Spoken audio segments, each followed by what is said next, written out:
SFI JNU welcomes you to yet another session on budget, and we have also had one session on pre-budget.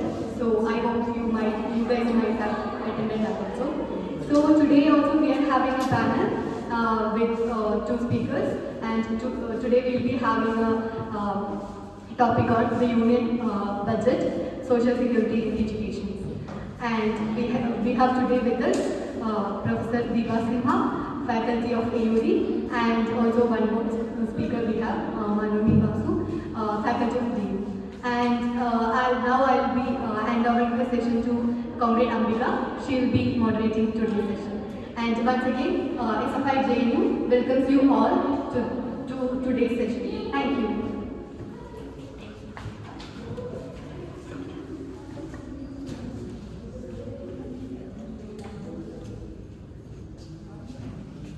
Thank you so much, Comrade.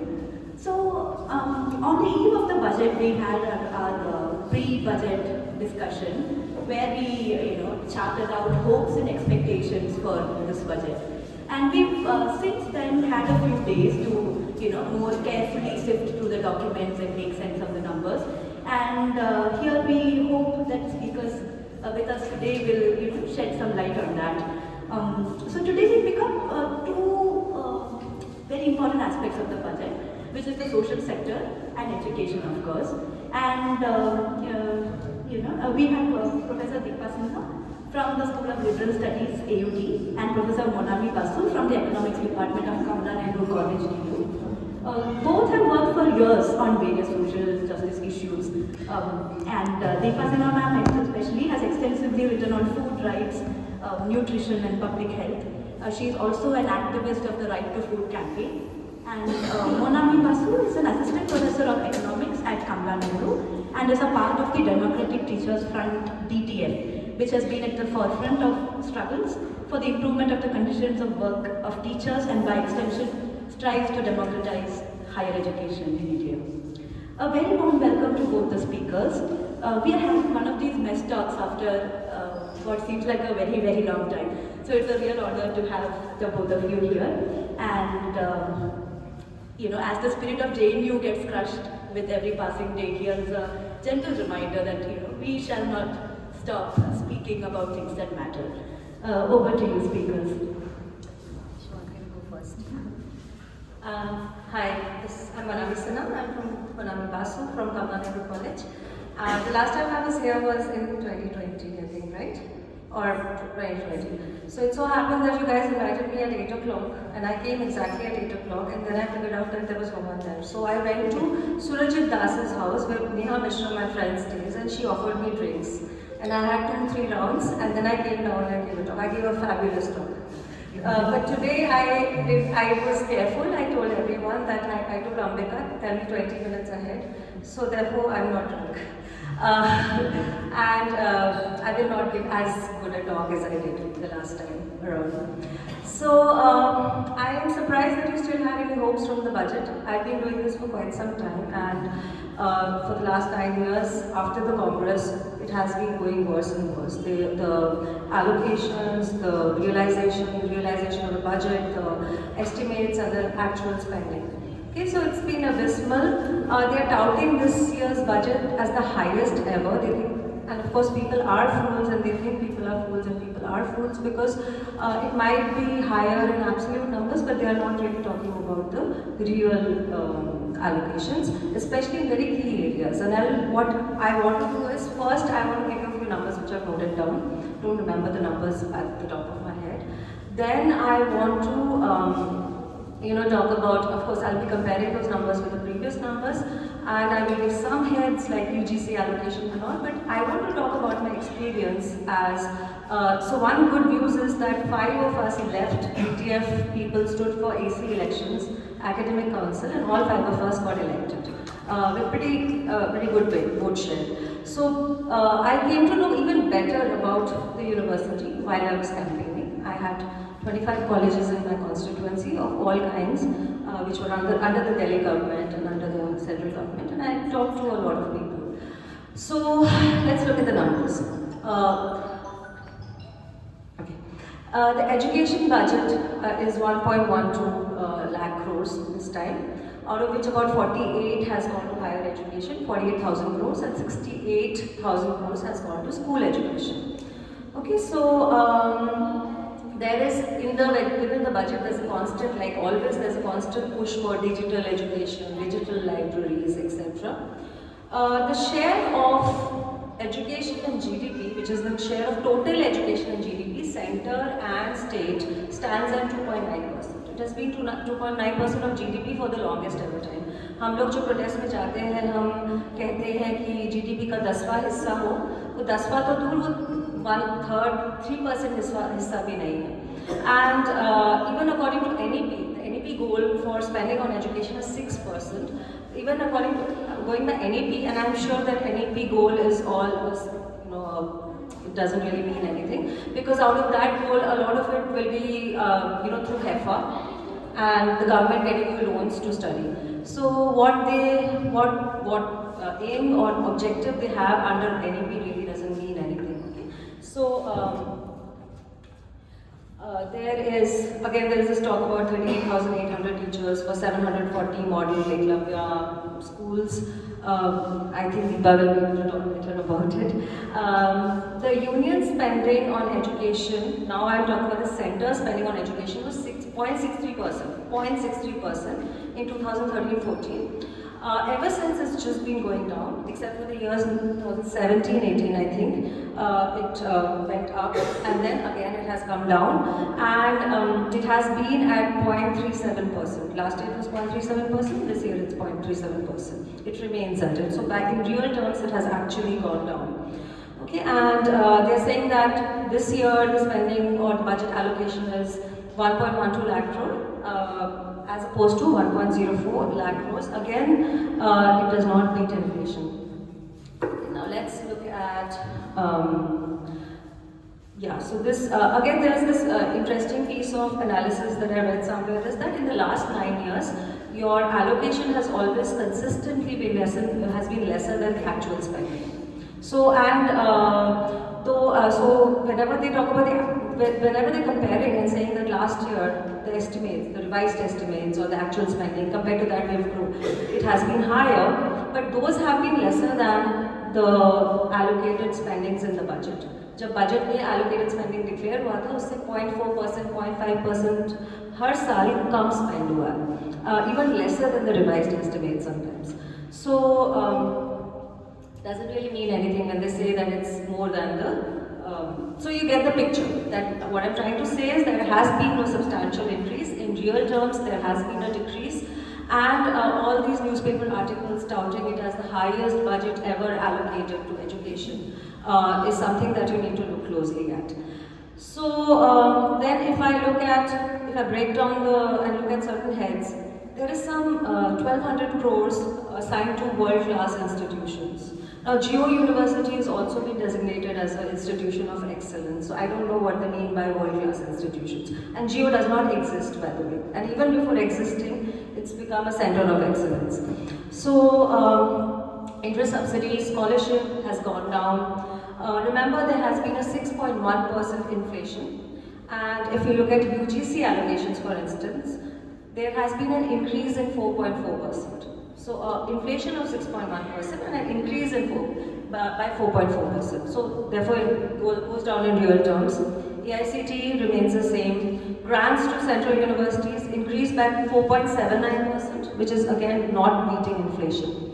Then IIT is the same story. Research and development, it's abysmal. It's gone down actually from 829 crores to 815 crores. One thing that is showing a lot of increase is RUSA, from 360 crores to 1500 crores. Does anyone know what is RUSA? It's Rashtriya Uchchar Shiksha Abhiyan. It's a centrally sponsored scheme, and RUSA basically talks about HEFA, which is Higher Education Funding Agency, which is that all these institutions will be given a 10-year loan from the government, which you can pay over a 10-year period. and that repayment has to be raised through fees, etc. So technically, education being subsidized or being available for everyone becomes really a thing of the past if this is completely implemented. So yeah, MUSA has shown a lot of increase from 360 to 1500, but again it doesn't really mean anything because it's about loans, etc., self-financing mode. MUSA talks about ABC. So what is ABC? It is Academic Bank of Credits, which means that you can take a course from any of the different places and get credit for it. It could be any university, it could be any online course, and you get credit for it. Already there are a lot of online courses under MOOCs. MOOCs is again, they have these very fancy names. MOOCs is again a database for online courses. It's like Delhi University teachers went there over the years and built up that database. The way the Delhi University teachers are now, it reminds me of all those decathlon salespeople who make these announcements. Come use your whatever app, decathlon app, to do self-checkout. They don't realize that they're actually giving away their own jobs by making such announcements. So Delhi University teachers and a lot of teachers have been doing the same thing. We have been making online courses, we have been facilitating a reduced workload, we have been facilitating the privatization of our university. And remember, Delhi University is the experimental, the laboratory, always. Eventually it will come to all universities, and we are going through a massive crisis. You guys were too. I know you've been through terrible times, but we are going through a massive crisis right now, and I'll quickly tell you what. That is very important to know. So, as you know, our billionaires have been growing richer. We have 140 billionaires who own 30% of our GDP, and Ambani's, during the pandemic, Ambani increased his wealth by 129% and Adani by 467%. I hope that 467% increase has gone down to zero, hopefully. So now I will talk about my experiences. Before I talk about it, one thing I want to talk about is that if you remember BSNL, Bharat Sanchar Nigam Limited. So I was reading up about it, and you won't believe it, what is happening in TU is exactly the same as what happened in BSNL once upon a time. There was this headlines once upon a time that said that BSNL employees get their salary, with exclamation mark. The same thing is happening in TU. 44 colleges, or rather 12 colleges, haven't received salaries for 4 months, and lot of non-Delhi government colleges. So these are the 12 Delhi government funded colleges that are not, the teachers are not getting salaries, the staff is not getting salaries. And apart from that, this is spreading. Even Gargi College, for instance, did not get, the ad hoc staff has not got their salaries for the last 2 months, and this is Delhi University. And Gargi College principal actually went to the UGC chairman. Every time I say your Mamidaka, somebody says he's not ours anymore. So not yours, ours. He's our problem now, not just your problem. So the Gargi College principal went to, this is, I've heard about this, but I think it's true, that she went to the UGC chairman and apparently, or the chairman or somebody from UGC told her that you have spent all your money on arrears. What are arrears? We got our promotion, like I was due for my associate professor in 2018, I just got it. So from 18 to now, the money that was due to me was supposed to be given to me, right? Because they are the ones who did do promotions. It's not like I wasn't ready. But they haven't given us arrears. Gargi College gave the arrears, and she was told from UGC that you've spent so much money, you've given salaries, you've given arrears, aur kya chahiye? So it's like khairat mein hame mil raha hai, and we don't really deserve our salary or our arrears. The attitude is becoming like that, where we are very happy when we get our salary by the 3rd or 4th of the month. We're very happy. And so it is coming down to a livelihood issue for us, most of us. And the same thing was happening in BSNL. There were talks about sabotage, cables were being cut, towers were being sabotaged. The government would give permission to private players to set up towers, but not BSNL. The government would give certain benefits like a 4G to private players, but not BSNL. So BSNL could not compete. BSNL had terrible service which was raised in the parliament, and finally BSNL was privatized. We are going through the same problem. I can't even begin to tell you how they are destroying education. Like I know, I see it from a very close perspective because my daughter went to first year this year and I teach first year and I did this campaign. So for instance, first year का आज last working day है इस semester का, and we have received a notification from DU that we have to. So earlier their papers were worth 80 rupees, technically that only, 80 marks for their final, or 75 for their final exam and 25 internal assessment. Okay. Now suddenly we get this notification saying now the paper is for 160 marks. It was 100 marks, now it's for 160 marks, out of which 30 is internal assessment, 90 is the main paper, and 40 is continuous evaluation. And continuous evaluation every week. And we as teachers are expected to, on the last day of the semester, go back in time and continuously evaluate a class which is about to graduate from their first semester. And there is no reason given to as to why it is such a pressing need. Why do we have to implement this IA structure? Secondly, all the subjects that we used to teach in DU, let's keep this book down because I'm so passionate about this happening to me. I literally start crying because it's really horrible. So all the subjects that we used to teach in 5 lectures a week, we have to teach in 3 lectures a week. 3 lectures. Why? Because they don't want a workload. They don't want to hire people. They want the existing people to lose their jobs. You must be hearing about the displacements that are happening in their university. 5,000 teachers in their university are contractual. We call them ad hoc teachers. Finally, the interviews are happening. But in these interviews, teachers who've been working for 15, 16 years are being displaced. And they are being removed to bring in you know who. And you know what kind of teachers are coming in. So the quality of Delhi University is going down. The core courses, like if you're doing, let's say, physics honors, about 70-80% of your curriculum would be physics. Now it's only 50% of your curriculum. The rest of it is something like Vedic mathematics, yoga for life. So, for instance, my daughter has chosen something called fitness or something, Fitness India. Usme pretty much the professor plays music and goes away and says dance because he doesn't know what to do. We don't have the syllabus with us. We don't know what it means, Fitness India, Fit India, Vedic mathematics. The syllabus is still not very clear. So I can already see a lot of us getting very frustrated. So much so that many of us are considering leaving this university. So remember, if a public institution has to be brought down to its knees and then you have to justify the privatization. JNU still is a center of excellence. DU to a large extent is still a very elite university where everyone wants to get in. So just selling it off and giving it off does not make sense at this point. But if you can bring down the quality, if you can sabotage the quality, you can sabotage the university, and where all the good teachers leave, already 25% less admissions have happened in DU this year because of CUET, which was implemented hastily, and the most affected community is the girls. The girls have been affected very badly. A lot of students have gone to other private universities. The private universities have had a bumper crop, literally. Where all these students have moved to the private universities and DU has got the people who are willing to wait, and that is 25% lesser than what we get usually. Also, Ashoka University, a simple eco honors or a simple social sciences honors is 50 lakhs, 50 lakh. Okay, and whereas in DU it's 10,000 rupees per annum, which is also I think steep, but still it's not 50 lakhs.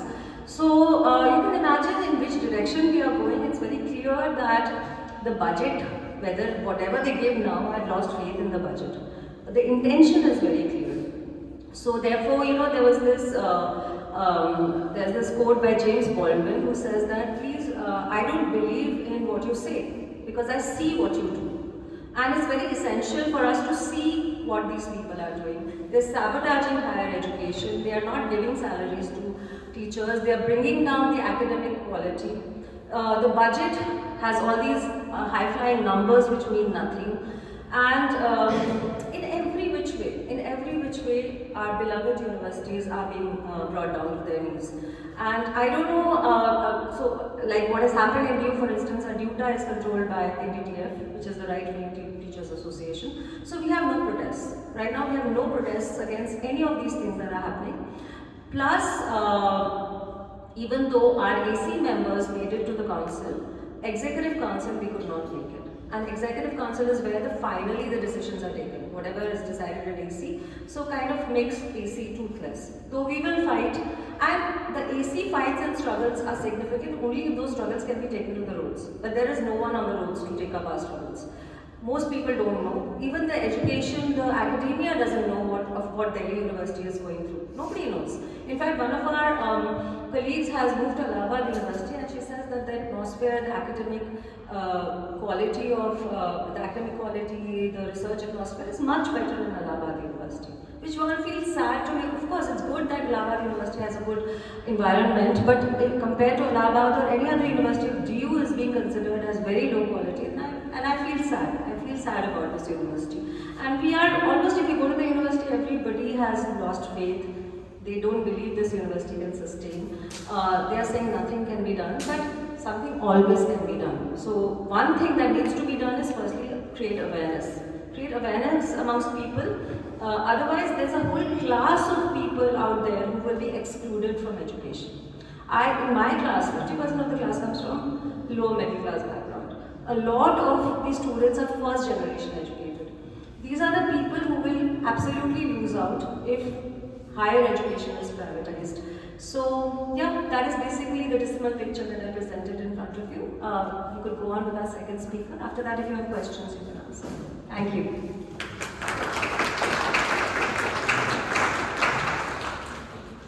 Thank you, Monami. I thought it would be good for you to go first because she's speaking on something closer to home for all of us. But I kind of regret it because now I'm really provoked to go on that, because I think all of us who are in a public university, either as a teacher or a student, is every day facing everything that she talked about, right? I mean, I just want to talk about AUD stories now. It's also cathartic, but I'll not do that. But I think what is happening to education is happening to most other sectors which affect the majority of the people in our country.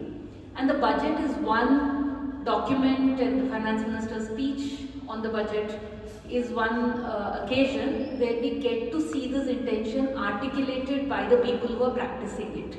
You know, there's always this discussion on should we be doing so much discussion on this single budget. It's after all an accounting exercise. Why do we need to have so many meetings and keep talking about it? But I think one reason why there is, other than going into the numbers, also is that this is one occasion where you really get to hear what they want to do. And it kind of tells you whether they're thinking of changing direction or it's the same and so on. Ambika talked about a pre-budget hopes and expectations meeting. That I think is, we should stop doing it. There is really no point for having, there are no expectations or hopes. And as part of the Right to Food campaign, we are part of this social sector consultation that they do with the finance minister every year. And then every subsector of the social sector, there's one representative, and you're given 2 to 3 minutes with them like really bouncing on you if you take 1 second more than that.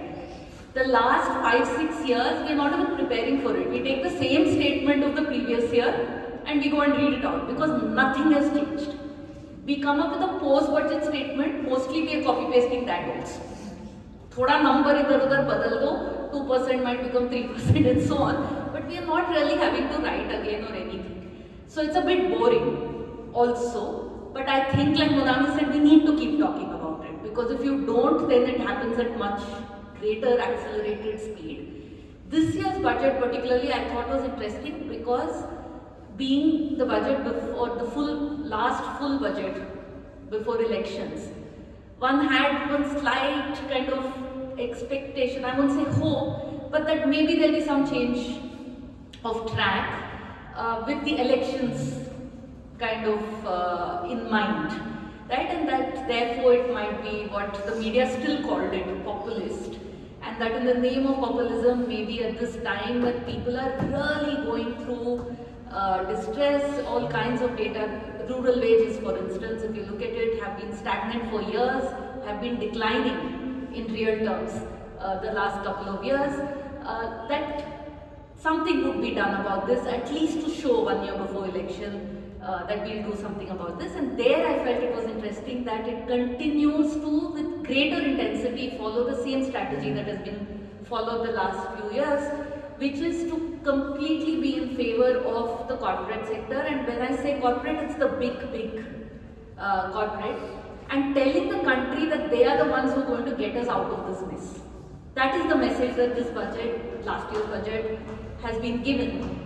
That yes, we kind of recognize that the economy is in distress, although we try and smoothen it a little bit in the way we talk about it, and we recognize we need to do something about it. What we will do is we will make the lives of the corporate sector better, because if they become richer, then all of us will become richer. That's what it's basically saying. The simple trickle down that has been dismissed across the world is what we see coming back, without even a pretension of saying, okay, we'll do this for them, but we'll do some extra narega, we'll do some little bit more in PDS, which is what the previous government used to do. There's not even that in this current strategy. It's very clearly something which is telling you that, and the kind of terms that they use also, that you support the wealth creators, and that is when wealth will be created, and if when wealth is created, then all of us will become happy because somebody has more. Yeah, there is no pathway of some people having more, how is it going to get distributed to the rest is not really there at all. And the other interesting thing I found in this budget, more as a political point, is that despite it being a last budget before elections, there were a number of announcements which were new programs which are going to be rolled out over the next 3 years, over the next 4 years. There's a vision of Amrit Kal, which is a vision for the next 25 years. There's a Saptarishi, which is again the vision for the Amrit Kal, which is over the next 25 years. So the confidence also was quite amazing. That you could give a budget speech where you'll say, okay, I will have this X scheme, which will be rolled out over the next 3 years. And then when you actually look at the numbers, there's zero allocation for that scheme for this year. The allocations also will begin next year. So clearly they're assuming that nothing's going to change. So coming to the details of the budget, before getting into some of the specific sectors and giving you the numbers in that, in which I will focus on the food subsidy. And I think there is a parallel we can draw on how they're destroying higher education with how they're trying to destroy the entire food procurement and distribution system also quite deliberately. But before getting into those social sectors, I think one of the big messages in the media and in the budget numbers as well, where I say that this whole priority to the big corporate is in this whole discussion. If you saw the headlines, the speech everywhere, the whole celebration was this increase in capex, right? The capital expenditure. And I think we have to now start talking about it and understand it. When we even want to talk about the social sector, we want to talk about the poor, because it's been kind of posed as one vis-a-vis the other. And the understanding is that capital expenditure is basically what? Roads, buildings, things that you build which is supposed to give you return sometime in the future, and that is better because it's not wasteful. But by saying that is better, you're also saying something is not as good. And what is that something? That is your PDS, that's your higher education, that's your school education, that is hospitals, that is Anganwadi centers, all of this, which really affect the day-to-day living of people. We are saying that's wasteful. That doesn't give us anything in return. Let's spend on these big things. That will increase the wealth and people will somehow automatically, miraculously have better education, better health and so on, which we know does not happen. So if you look at the numbers also, it's very clear that the capital expenditure as a proportion of GDP is at its highest this year, and it's been consistently rising the last 4-5 years. Capital expenditure as a proportion of the total budget also has been increasing. Simultaneously, if you look at the social sector, that is where all the decreases are happening. If they were both increasing, I would not have as much an issue with it. But on the one hand, you're increasing your capital expenditure at a quick pace. On the other hand, you're reducing your fiscal deficit. And your revenues are not growing that much because our GDP is not growing that much. So where is the adjustment happening? Which is what is not being focused on, and the adjustment is entirely happening in the social sector, where there is always one or two what they call flagship schemes, which they'll keep talking about, whereas there is reductions everywhere else. Like this time, it is the PM Awas Yojana and the Jal Jeevan Mission.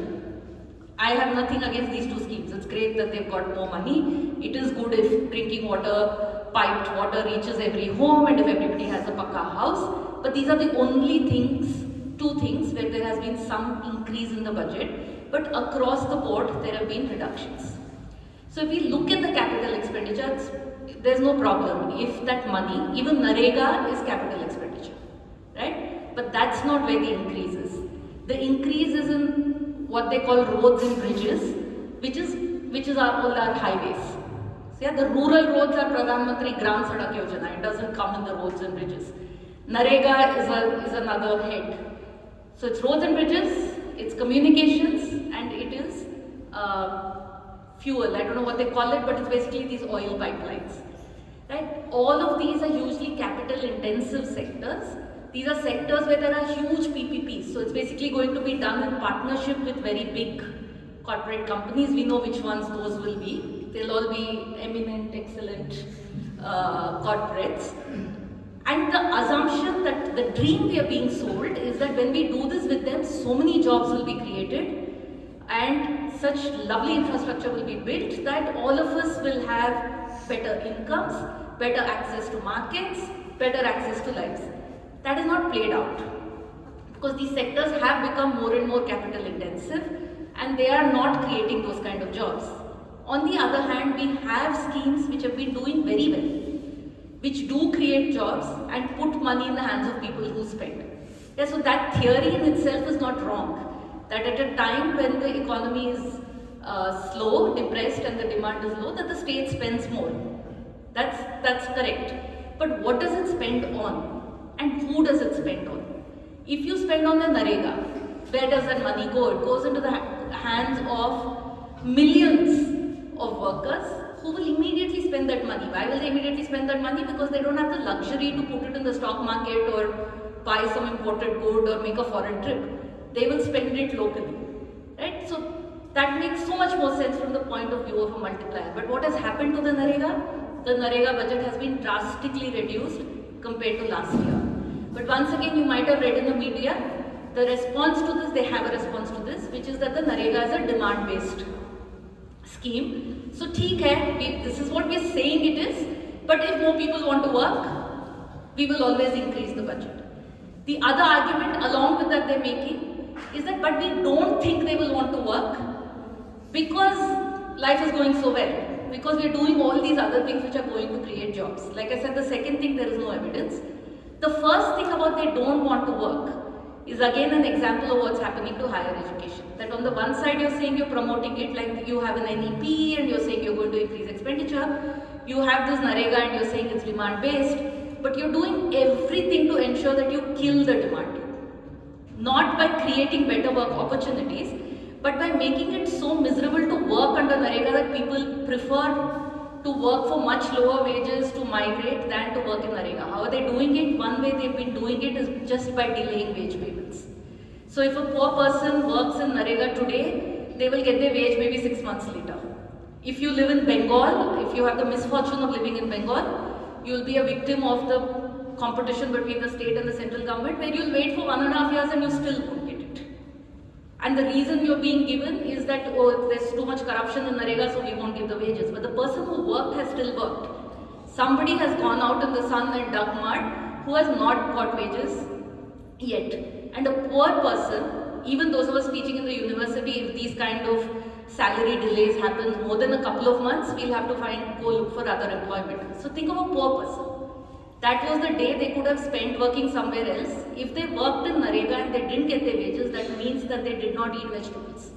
They did not eat eggs. The children in those houses did not get milk on those days because there is no extra cash flowing around that you can draw upon while you're waiting for your wages. So obviously they will say, okay, in Narega rehne do, we'll go and find some other work. All kinds of other things being done, digitization, there is a whole 100-day dharna on all of these issues that many Narega workers are doing in Jantar Mantar, which since I've got the opportunity, I feel that please go and join and support them. But the other thing that they're talking about is this digitization, which is now the rule in Narega is that you have to take the photograph of the worker once in the morning, once in the afternoon, and upload it before a certain time, otherwise they don't get a wage. JNU में network नहीं चलता है. Imagine if this was a Narega website, a work site, and I as the maid was given a 1 hour window where I have to take each one of your photos which is clear and which will match their software and upload it, otherwise you won't get your wage. This is what they are doing in Narega.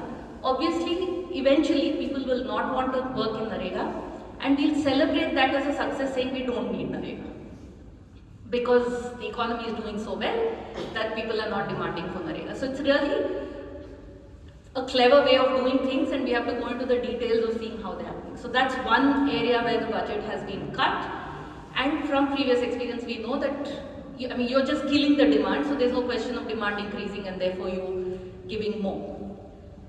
Let's come to the food subsidy, something that this government has been in 2015, actually in 14 itself, just after this government came into power. Narega was seen as a monument to the failure of the previous government. The other scheme was PDS. And letters were written to all state governments that this is a useless scheme, please stop doing it, give cash. Even the BJP state governments didn't buy that argument. Obviously it was useless. But over the last 2 years, you see the sudden switch. Despite talking about REOD and not giving things for free, there is a kind of a campaign that food we are doing, that we have run the largest food distribution scheme in this world and so on. What is happening to PDS? Again, the same story. It is true that over the last 2 years, more food grain was distributed than before as a response to COVID. It's also true that a lot of field surveys that we have done, that others have done, are showing that this is one thing that did reach people and did make a difference. But what has happened now? Two things have happened. One thing which they've done quite publicly, which is that they've stopped doing it. Yeah? They were giving, how does the PDS work? Each person who has a card gets 5 kgs per month. Through COVID, they got 10 kgs per month. They announced in December that we are going to make the 10 back into 5. But that was not the headline. The headline was government to give free grains to people. They were giving 10 kgs in which they were giving 5 kgs for free, and the other 5 kgs people were paying 2 to 3 rupees per kilo. So you were spending 10 to 15 rupees a month on the other 5, which in many states the state governments had made free or was giving for less amount. What they did very cleverly was to withdraw this extra 5. So from 10 kgs you've come down to 5 kgs. From paying 10 to 15 rupees you're paying 0 rupees. But the additional 5 which you were getting from the government, now if you have to buy in the market, you can't buy for 10 to 15 rupees. You have to buy for 120 to 150 rupees. So actually the ration card holder is losing out. But the headline is that something revolutionary has happened. And then there is a notification which changes the name of this older scheme, where they were paying 3 rupees, 2 rupees, to Pradhan Mantri Garib Kalyan Anna Yojana, which was the name of the COVID relief scheme which was giving 10 kilos. I hope you're getting it. Basically reduced quantity and reduced price, but in a way where people are losing out majorly. You are getting a lot of credit still for having done something new which you have not done, and you've changed the name and you've confused the media completely. That's also a reflection of the media that they don't read beyond that. So they keep calling and saying, "आप क्या बोल रहे हैं? PMGKY तो है." PMGKY है, लेकिन जो PMGKY क्या था वो कुछ और हो गया है. That nobody seems to get. So one is this, which is being, and that is reflected in the budget also, where the food subsidy is gone down. But the second is a little more sinister, which is again what they're doing to Narega, what they're doing to higher education, what they're doing to public hospitals, which is to quietly kill it by making it seem like an inefficient exercise. How are they doing that? They did this a few years back also, and they're doing it again. So how does the food subsidy work? Please bear with me. The food subsidy is the money that the government pays to the FCI for the difference between the price at which the FCI buys the grain and the price at which it sells. Now FCI is a public sector enterprise.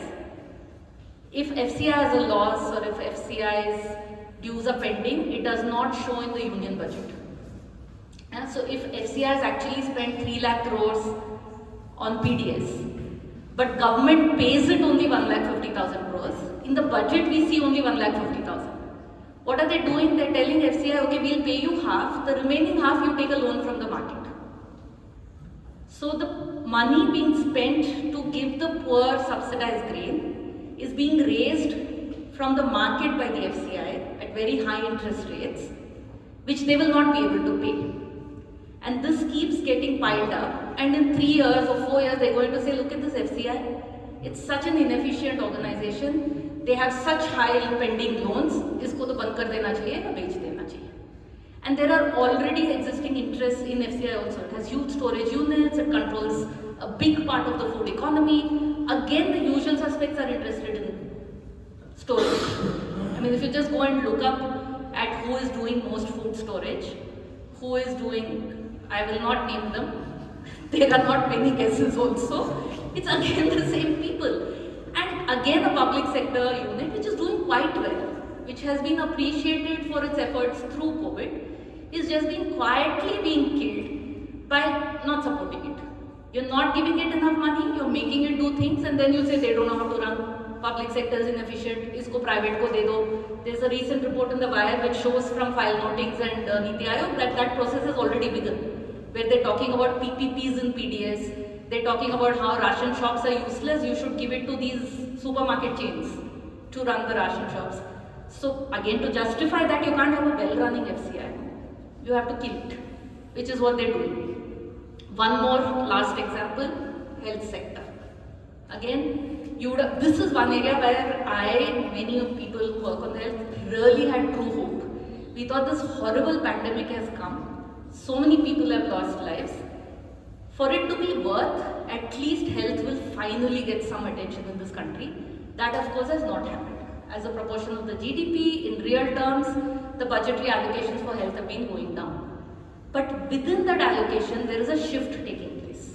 There are two main kinds of spending that the government does on health, which directly affects all of us. One is where they're strengthening government health institutions. Primary health centers, ASHAs, ANMs, sub-centers and so on. The other, where they're giving insurance to the poor and telling them go wherever you want to, you will get free care. For an individual patient, it seems like a nice thing. Somebody who would earlier not get an open heart surgery can now dream of an open heart surgery in Apollo Hospital. If they're lucky enough to fall in that list and get the card, and unlucky enough to get a disease which requires that treatment where they have to go to that hospital. But if you're unlucky to be poor and not get the card, and to be like many of us where you keep getting a cold and a cough or a headache or have a high BP, you get nothing. You try to go to a public hospital, there's no money because the budgets are shifting from the public to the insurance scheme. In the insurance scheme, you can go to public or private. The data we have over the last 4 years since the scheme began, 60% of the claims are for private hospitals. In terms of claim value, over 73% of the claim value is for private hospitals. So that money is being spent by the government, but the money is going into private hospitals. Again the same story, PHC में paint नहीं हो रहा है, curtain नहीं होगा, ANM नहीं रहेगी, एक बेड पे 3 लोग सोए रहेंगे, and you'll say एम्स को तो हॉस्पिटल चलाना नहीं आता है. कैसा है AIIMS? There will be two people on one bed, so let's shift to private. Again, if you don't give money to AIIMS, there will be 2 people on one bed, there will be 3 people on one bed.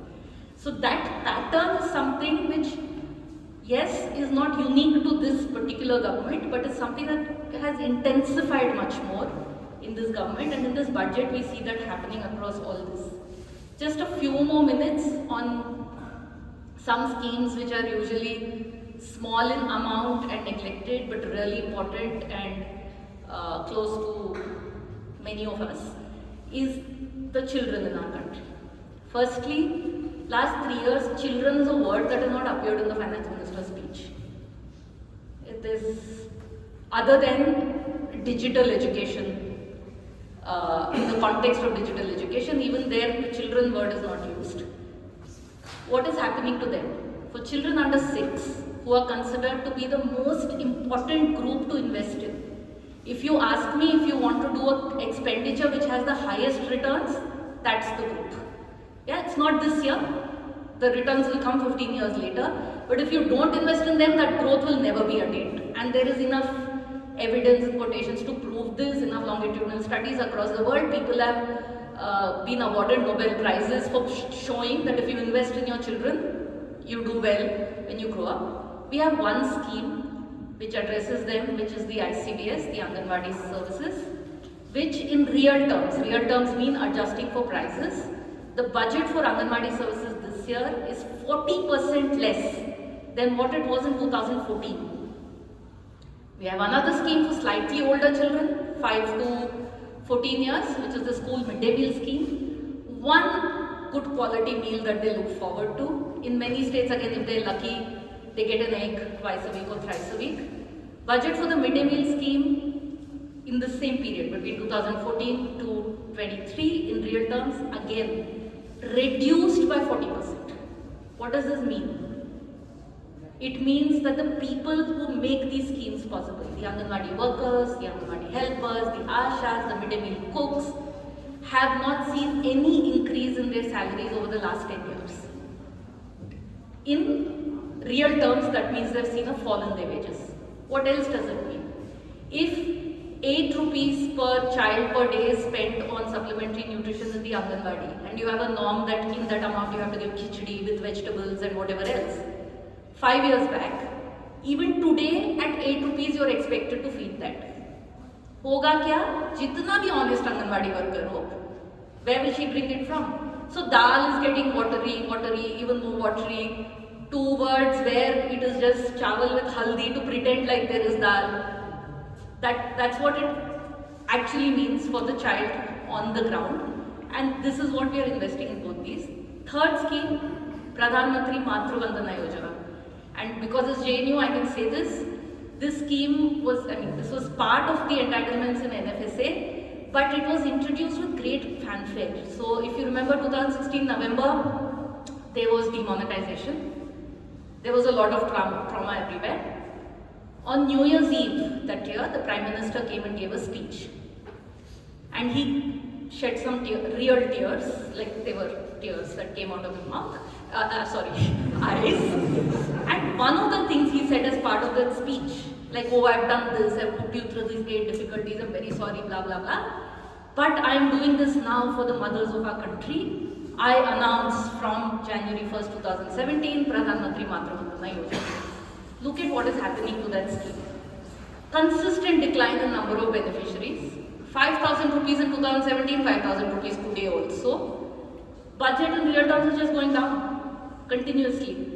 All the Nari Shakti, mothers of this country, and we do everything for women. Saptarishi mein also these women, all of us women are right there on the top. But again, another scheme where the budget is going down. So I can go on and on. You pick any budget, not only is the budget going down, whatever is being spent is being used as a way to divert funds to the private sector.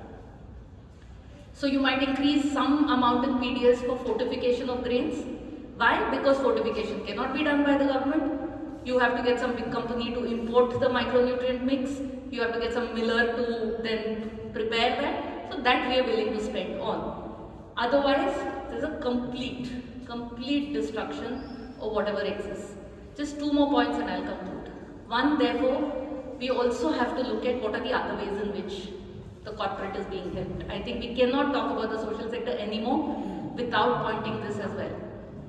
There's a statement of the revenue, and there is a table which gives you by the profit categories what the effective tax rate is.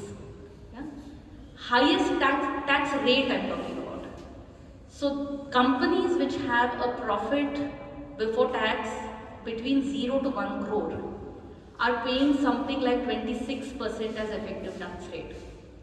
Companies which have a profit rate of over 500 crores, which have a gross profit of over 500 crores, are paying 19% as effective tax rate.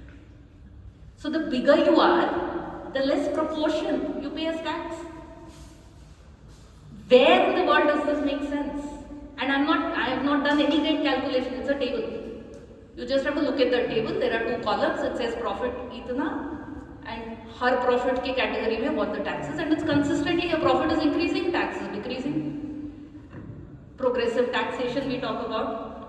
So there is a lot of chhoot being given. Another thing that's being done is that taxes are being taken from all of us in the form of cesses and surcharges, which they don't have to share with the state governments, and then being used for all these kinds of things. And when it comes to any social sector scheme not working, on the ground, people are told state governments are baat karo, because they are the implementers. For social sector, the state is responsible. So that's another whole game that's going on. So there are a lot of in between the lines, in between the numbers that the budget gives us. And as we go along, we are seeing that it's becoming more and more difficult to respond to the budget also, because everything is hidden. You have to really search. We were lucky, I mean, this FCI loan thing. Earlier we would easily find it, now it's really hidden. It took us, it's after 3 days I realized ki acha, this is what is happening. So it's become actually more and more non-transparent. The social sector is nowhere in the picture. It's seen as a complete waste, something that people have to take care of on their own, and also using the state's resources, and the state's resources are our resources, to promote big capital more and more. I think that is what has been the main message from this, and the same story across sectors. Thank you.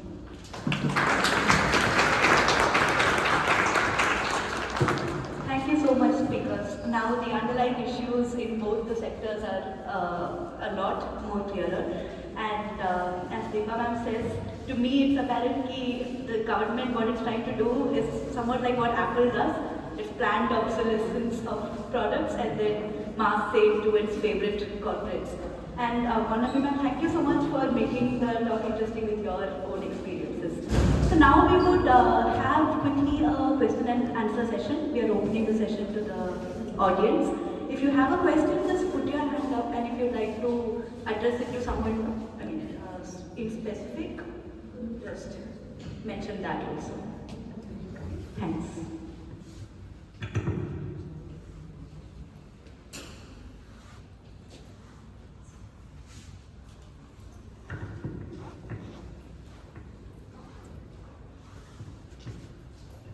Hi, so my question is, like, we are seeing the center cutting the budget for Narega, but certain states like Rajasthan are putting in the budget for Narega due to it being strong in the state, right? So, is it a good thing that states have to put in budget when the center is supposed to? How are you looking at it? We can take more questions, right?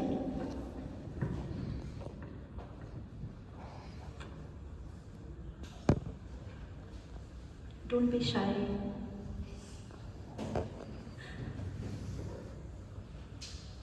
Ma'am, I guess you can. I can answer that while people think of maybe other things. So, if you pose the question as is it good for the person on the ground, it's good that somebody is doing it. Right? It definitely helps. But the problem there, and we've had this history also in India, where some states have always been more progressive than others, where they've used their resources to do addition, more than what the state does. And that, more than what the center does, and the number of states doing that has actually been increasing in more recent periods. Earlier it was mainly the southern states, but you now have many more that have joined that club. So there it's okay. But what has changed, and which is where it becomes a concern, is that two things are happening. One is the state's capacity to raise its own revenues is declining. Post GST particularly, because the number of taxes which they could raise is not happening. The revenue sharing is becoming more and more biased towards the center. And the second thing is all these fiscal deficit targets that are there are much stricter for the state governments than for the center. Like when you make finance commission grants also, they link it. Like this time also it was announced that there will be these performance-based grants, output-based, or that there will be conditional transfers. So they will make it more and more difficult for states to do this. Whereas the center has the capacity to do it because it has greater resources. The center has the capacity to set the minimum norms. So states which do not have governments which will do it will also get, I mean, it's not the fault of the people there, that would also happen.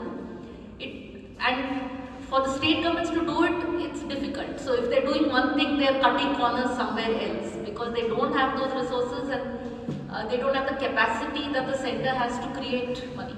The center has a greater capacity to do that. The state has to borrow from the market.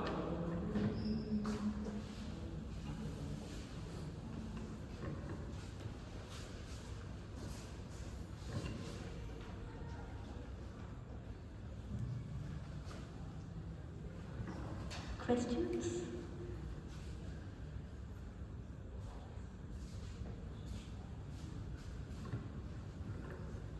Monami ma'am, would you like to? Oh, sorry. Yeah. Ma'am, social sector addresses the most percentage of population. Then the government has no intention of taking the votes. Why would it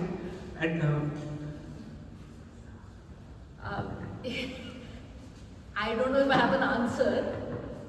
Clearly, somewhere, that's why I said they don't seem to think that this will really affect the votes that they get, which either means that people are voting on other issues, which is partly their success, partly also the failure of the left, that we are not able to mobilize and communicate how people are being cheated, right? But why people vote, who they vote is a much more complex thing. And here we know that they are catering to other kinds of sentiments. And it kind of relates, I think, to the state center question also, where now there is a kind of a norm that's being set that the state has to do all this. The center's role is more to protect us from some imagined enemies. Pakistan ka khatra, China ka khatra, within the country khatra of one community over the other. You built a sort of this, always you're in danger and you need protection, and that's what the center does. That is my take on it. Remember, the basic necessity of food will occur more than these issues to a common person? Yes. One more, I mean, where does the hope come from? That somewhere it's hitting them also. If not, why was PDS such a big issue before the UP election? A scheme that they had completely dismissed. Why did they make that their main sort of campaign? That gives me hope. And also, it's like the other regimes are not neoliberal, right? It's not like they was not starving the people or not doing. These people are just doing it at an accelerated rate. But if you compare it with the previous regime, they have also tried to cut down on social sector. If anything, this regime at least gives direct cash transfers, and so people think, okay, they're at least doing something. They're giving us some rice.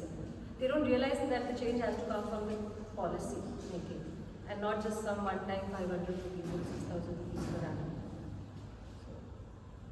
Have you ever heard a Congress leader saying, we did Narega, we did so much, these people are not doing it? No, because inside they also feel that this program will jayega to acha hai hamare liye, ye log maar de before we come, so that we don't have to kill. That's the worry. I mean, even if they dismantle DU, it's not like some other regime will come back and make everything right. That is the worry.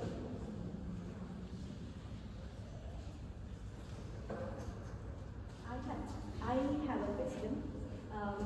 So whether it's with education or whether it's with social sector policies, like with education you have the pushing of loans, and with a lot of risks, insurance is being pushed as the solution. So there's a lot of individualization of problems. People are supposed to find their own solutions to problems. So can we kind of at least point the philosophical origin of this to be neoclassical, like this, that liberal identity, the individual is the one sort of question. This is the neoliberal idea. This is the neoliberal ideology, basically. That the state has no role in the social sector. State is completely receding from all its responsibilities, and the individual is left to their own, wherewithal. And just add to that saying, but the corporate is not left to their own wherewithal. So it's basically socialism for the corporates and free market capitalism for the working class and the property. That's what Chomsky said. It's something else also.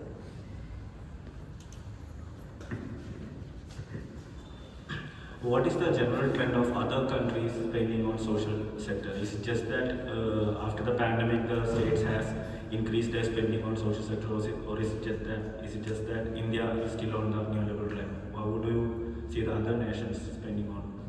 So I can tell you about health. Even before the pandemic, India has been one of the lowest spenders on health across the world as a proportion of GDP. I'm not talking about it in absolute terms. So like even the WHO brings out this ranking of countries in terms of how much they spend on health as a proportion of their GDP, and India is usually like 5th from the bottom or something. Below us will be Afghanistan, Sierra Leone, South Sudan, like countries which are going through war and don't have a proper system. So that trend continues.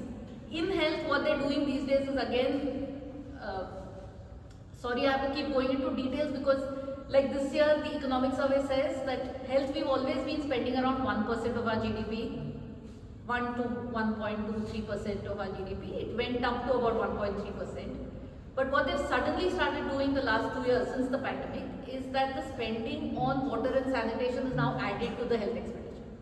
So it seems like the health expenditures are achanak gone up, but it's not comparable to the pehle ka, and so now it seems like we've reached 2.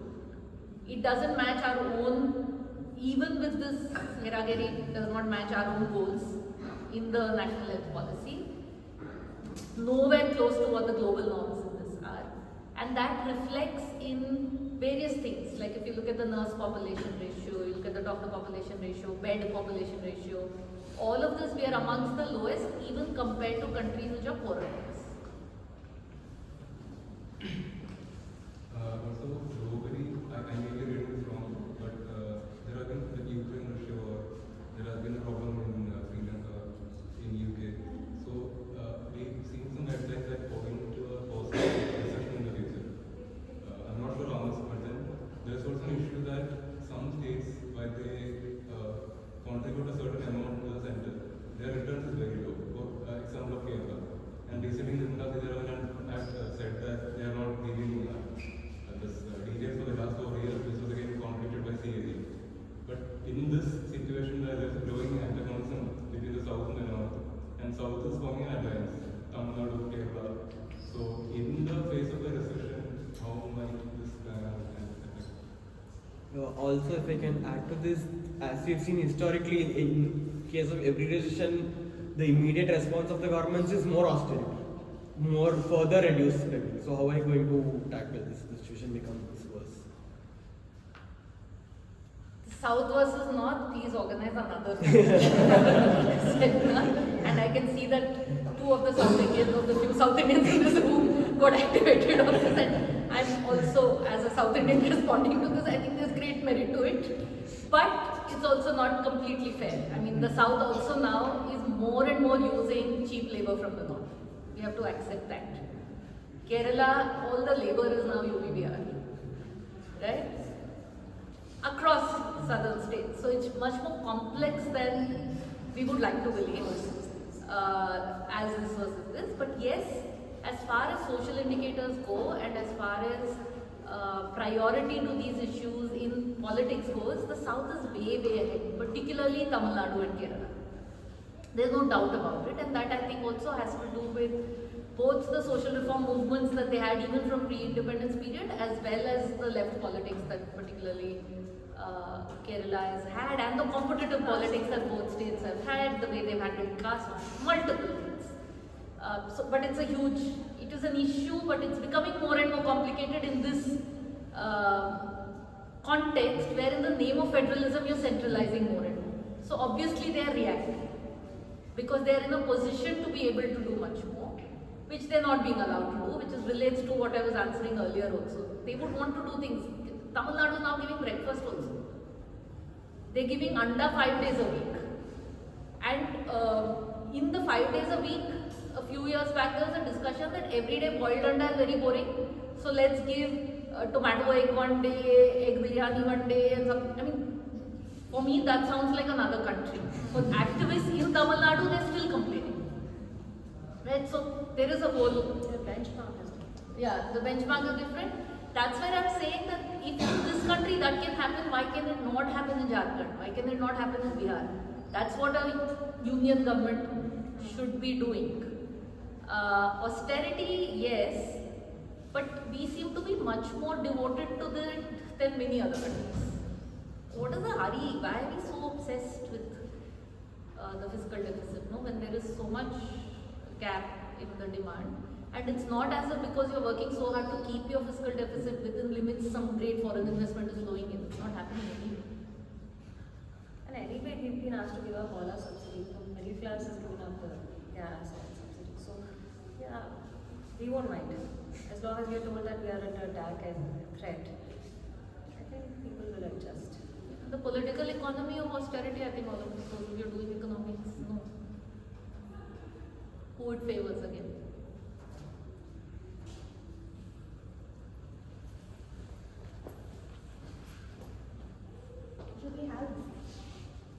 Do we have any more questions?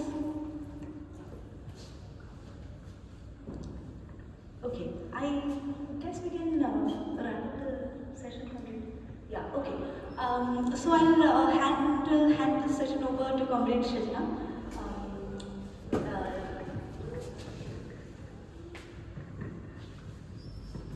Yeah, thank you so much both the speakers. I must say after a long time we are having a event in mess. So as we when we are thinking of having a event on budget also, we were thinking of having it as at mess. So many of the freshers has been came here and nobody knows much about the culture of JNU. So we used to have JNU used to have a culture like debate and events, programs in messes early. So we SFI has decided to take back all the culture to knowing the first years and all. So yeah, that's it. And also the speakers also made the session more interesting and shared their personal experience also. So I would thank both the speakers, Comrade Monami and Dipa Sinha, on the behalf of SFI JNU, and also to my dear friends in Comrade. Thank you so much everyone to join us today on the behalf of SFI JNU. Thank you.